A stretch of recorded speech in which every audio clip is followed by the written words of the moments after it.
Iya, Assalamualaikum warahmatullahi wabarakatuh. Ya, hari ini kita lanjutkan pembelajarannya. Kemarin kita sudah pelajari tentang getaran. Yang tugasnya belum, karena waktunya masih agak lama ya, jadi nyantai aja. Nah, kita sudah pelajari tentang getaran, bahwa getaran itu apa? Ya, gerak bolak-balik melalui titik seimbang. Ingat, melalui titik seimbang. Ya. Kita juga sudah mempelajari periode dengan frekuensi. Bahwa periode itu waktu yang diperlukan untuk melakukan satu kali getaran. Satu kali getaran waktunya berapa? Kita kenal dengan sebutan periode. Sementara frekuensi itu adalah banyaknya getaran yang dilakukan selama 1 detik. Jadi 1 detik itu dapatnya berapa banyak getaran, itu kita kenal dengan istilah frekuensi. Semakin besar frekuensinya, berarti getaran yang dilakukan juga semakin cepat. Karena apa? Makin banyak getaran yang dilakukan selama 1 detik. Makanya dari awal pertemuan kemarin Ibu sudah bilang bahwa getaran itu tidak harus selalu cepat, tidak harus bergetar cepat ya. Yang penting dia melewati titik seimbang. Ketika ada getaran yang lambat seperti ini kan getaran, ya, tapi lambat. Artinya apa? Frekuensinya kecil. Ya, dalam 1 detik dia melakukan getarannya hanya sedikit, atau mungkin dia 1 getarannya lebih lama. Nah, ketika misalkan getarannya lebih cepat, seperti misalnya getaran pada senar gitar, itu berarti dia memiliki frekuensi yang besar, karena 1 detiknya dia bisa melakukan banyak getaran. Ya, sampai situ paham ya? Nah, sekarang kita lanjutkan ke materi tentang gelombang, karena ini masih satu paket, getaran dan gelombang. Ya, gelombang itu apa? Sering kita mendengar tentang gelombang, ada gelombang laut, gelombang cinta mungkin, ya. Nah, gelombang itu masih berhubungan dengan getaran. Ketika kita melakukan getaran, ya, sebetulnya dulu kamu juga sudah pernah belajar tentang gelombang. Contohnya, waktu kecil kamu sering menggambar seperti ini. Gambar apa? Perahu. Ya, perahu di atas laut. Selalu gambarnya begini. Kenapa? Kayak ini menggambarkan laut, karena laut merupakan aliran air pada laut itu bisa kita sebut sebagai gelombang. Ini contohnya, ya, ini contoh. Jadi dari dulu sebetulnya kamu sudah belajar tentang gelombang. Oke, bagus dulu ya. Ketika kita melakukan getaran, lalu kita bawa getaran itu kemana? Kita bawa jalan. Apa yang terjadi? Taruhlah ini misalnya titik seimbang, kemarin di titik O ya. Sekarang kita tarik ke titik A. Ya. Titik A yang kemarin O, terus A dan B. 1 getaran berarti dari A ke O ke B, kembali lagi ke O dan kembali ke A. Itu 1 getaran. Kalau misalkan kita gambarkan gerakannya, kurang lebih seperti ini. Dia akan bergetar. Mungkin kamu pernah melihat alat namanya seismograf yang digunakan untuk mengukur gempa ya, kekuatan gempa. Kurang lebih gerakannya seperti ini. Seismograf itu dia bergetar sesuai getaran yang terjadi pada gempanya ketika gempa terjadi. Kalau misalnya ketika dia bergetar, lalu ibu jalan seperti tadi, ini bergetar, lalu ibu bawa jalan, maju, mundur. Apa yang akan tergambarkan? Kurang lebih akan seperti ini. Ini getaran. Kurang lebih seperti ini hasilnya. Ya, sama ini juga yang bisa kita lihat pada alat seismograf itu. Jadi, ketika kita melakukan getaran dan kita berjalan, akan tergambarkan pola seperti ini. Apa ini? Gambar apa ini? Inilah yang kita kenal sebagai gelombang. Jadi gelombang apa? Ulangi. Ketika kita melakukan getaran dan berjalan, sehingga gelombang apa? Gelombang itu juga masih sebuah getaran, tapi getaran yang berjalan. Ya, jadi masih itu juga. Gelombang adalah getaran, tapi getarannya tidak diam, dia berjalan, merambat. merambat, sehingga tergambarlah pola seperti ini sampai kamu bisa menggambarkan tadi perahu di atas gelombang laut. Sampai sini paham? Ada pertanyaan? Kalau ada pertanyaan nanti di kolom komentar dulu ya.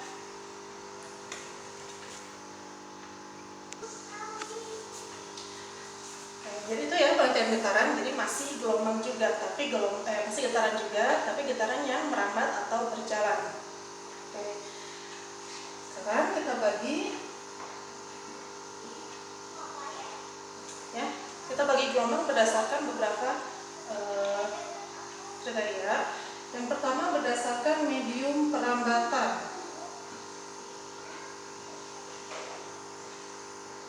Medium perambatannya. Jadi melalui apa dia merambatnya ya. Jadi ada pada gelombang pembagian gelombang melalui berdasarkan medium perambatan kita bagi dua, ada gelombang mekanik dan ada gelombang elektromagnetik ya. Jadi berdasarkan medium perambatan kita bagi dua jenis gelombang, yaitu gelombang mekanik dan gelombang elektromagnetik. Gelombang mekanik apa? Gelombang mekanik itu gelombang yang memerlukan medium perantara. Artinya apa? Artinya gelombang ini bisa merambat kalau ada medium perantara. Medium ini berupa apa? Bisa zat padat, bisa zat cair, bisa zat gas. Itu medium perantaranya. Kalau tidak ada medium perantara, gelombang mekanik tidak akan bisa merambat. Contohnya apa? Contohnya adalah gelombang bunyi. Ya. Bunyi bisa merambat kalau melalui medium, baik itu medium zat padat, zat cair atau zat gas. Suara ibu bisa kedengaran ke seluruh kelas kalau misalnya di kelas ya lewat tayangan ini. Kalau kita di kelas, suara ibu bisa kedengaran sampai ke belakang. Karena apa? Karena ada yang merambatkan bunyi, yaitu apa? Udara, ya, berupa zat gas. Kalau misalkan kita jalan-jalan ke bulan, bisa kedengaran nggak suaranya? Tidak bisa. Karena apa? Di sana apa? Udara, tidak ada medium yang merambatkan. Nah, gelombang bunyi sekali lagi merupakan gelombang mekanik. Dia memerlukan medium perantara maka untuk bisa dia merambat. Ya, itu contohnya. Sekarang gelombang elektromagnetik apa? Kebalikannya. Kalau gelombang mekanik memerlukan medium perantara, kalau gelombang elektromagnetik tidak memerlukan medium perantara.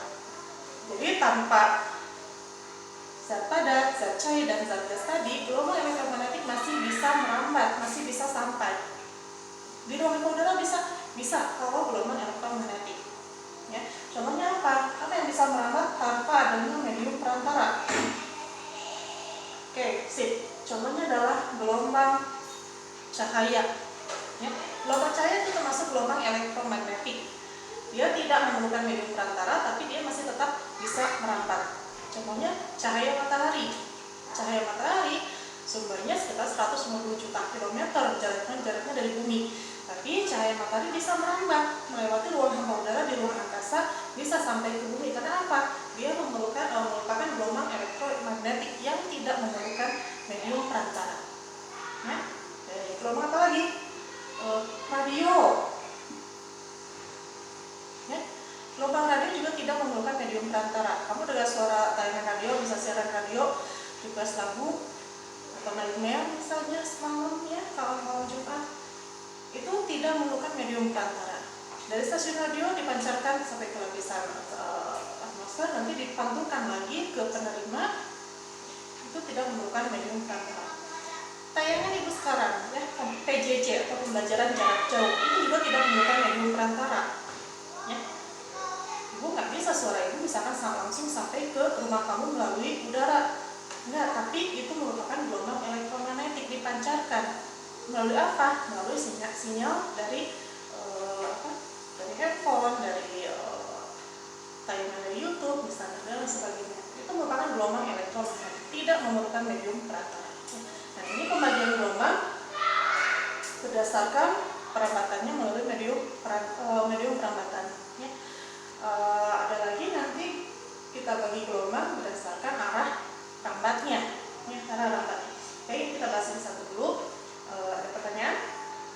Ini kalau ada pertanyaan,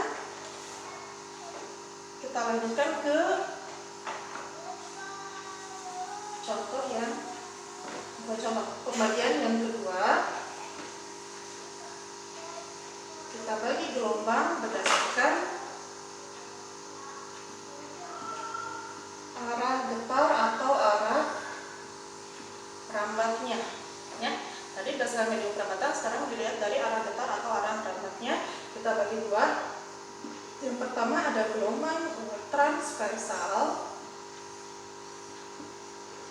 Yang kedua ada gelombang longitudinal. Yang tugas lockdown yang pertamanya sudah selesai, diisi sambil dibandingkan ya. Jadi kalau misalnya ada yang salah atau ada yang kurang, kamu bisa tambahkan langsung. Gelombang transversal dan gelombang longitudinal. Gelombang transversal ini apa? Kita lihat dari arah rambatnya. Jadi arah dia berjalan, arah merambatnya getaran itu. Gelombang transversal ini yang arah rambatnya,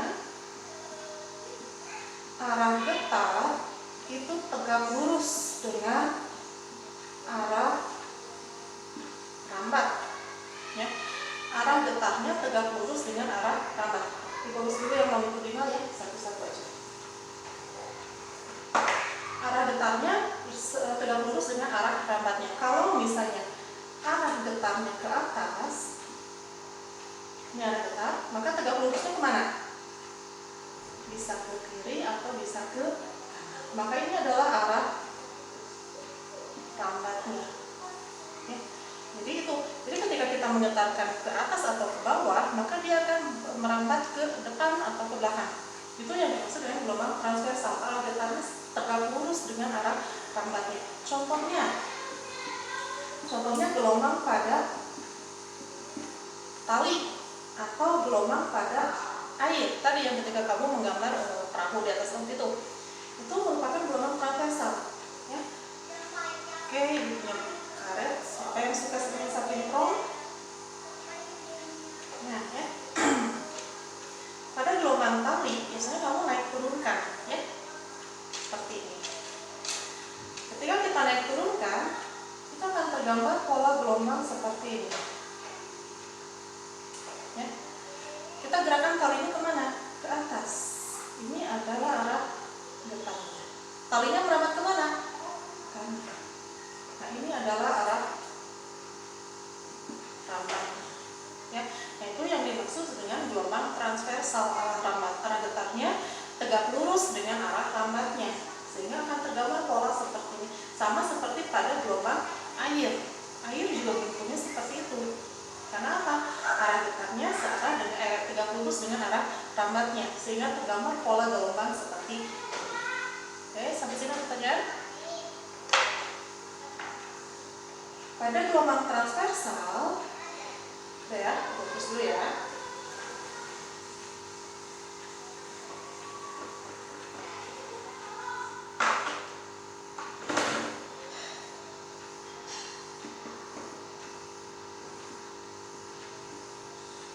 Pada gelombang transversal, lihat garis tengahnya. Ya, arah getar ke atas, arah rambat ke samping, tegak lurus. Ini akan kalau saya kasih simbol ini A, ini B, C, D, E, F, G, H, I, J, K, L, M, N, O. Oke. Di sini akan muncul ada yang namanya istilah bukit. Ya. Ada bukit, ada lembah. Kalau bukit berarti posisinya gimana? Di atas atau di bawah? Atas. Berarti kita lihat yang bentuknya bukit itu adalah yang di atas. Di atas apa? Di atas garis keseimbangan ini. Yang mana?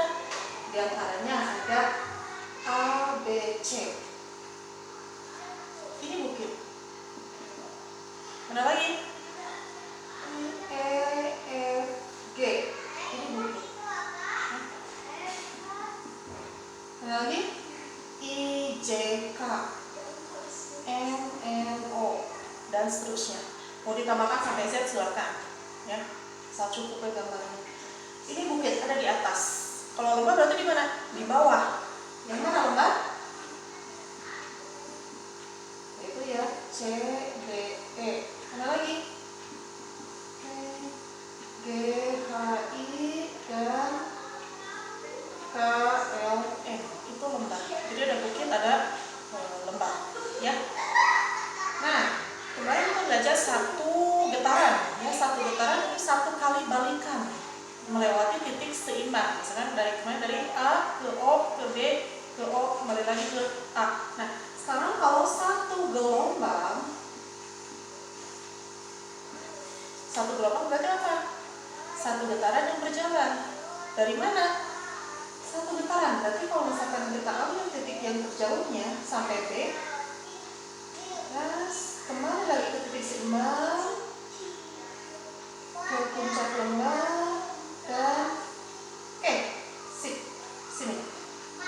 Satu kali balikan kembali ke titik seimbang. Satu gelombang, pada gelombang transversal kita bisa samakan dengan jumlah satu bukit ditambah satu lembah. Itu satu gelombang. Satu bukit, satu lembah. Dia sudah melakukan satu kali getaran yang berjalan. Dari mana? Berarti bisa dari A sampai E. Ya. Dari E, kalau misalnya kita hitung dari E sampai mana? E, F, G, H, I. Dari E sampai I. Atau dari I sampai M. M sampai ke sana kalau kamu tuliskan, ya. Ini satu bukit, satu lembah. Mana lagi? Kalau dari C sampai G bisa. Bisa. Nah, apa? Yang penting jumlahnya sama. Ada satu lembah, ada satu bukit. Dibalik boleh? Boleh. Lembah dulu, lalu kemudian bukit? Boleh. Yang penting jumlahnya sama. C sampai G. Satu lembah, satu bukit. Sama. Atau G sampai K. Boleh. Ya. K sampai O. Bisa. Kalau ibu tulis dari D sampai F. Boleh? Boleh lah. Apa sih yang nggak boleh buat ibu? B sampai F. B di sini berapa bukit? Ini setengah bukit. Ya. F sama setengah bukit juga. Setengah bukit dengan setengah bukit jadi berapa bukit? Satu bukit. Jadi boleh? Boleh. Oke. Tidak harus satu bukit utuh atau satu lembah utuh. Yang penting jumlahnya satu bukit dan satu lembah. Mulai gabungan. Bisa dari B sampai E atau dari misalnya D sampai H. D sampai H. Ini setengah lembah dengan setengah lembah. Bisa satu lembah. Satu bukit utuh ditambah satu lembah. Nah, itu pada gelombang transversal. Ya, pada gelombang transversal. Jadi pada gelombang transversal istilahnya ada bukit, ada lembah. Ya, satu bukit dan satu lembah itu kita sebut sebagai satu gelombang. Satu gelombang satu kali balikan. Ya. Terus ini kalau ada pertanyaan nanti boleh disimpan dituliskan di kolom komentar.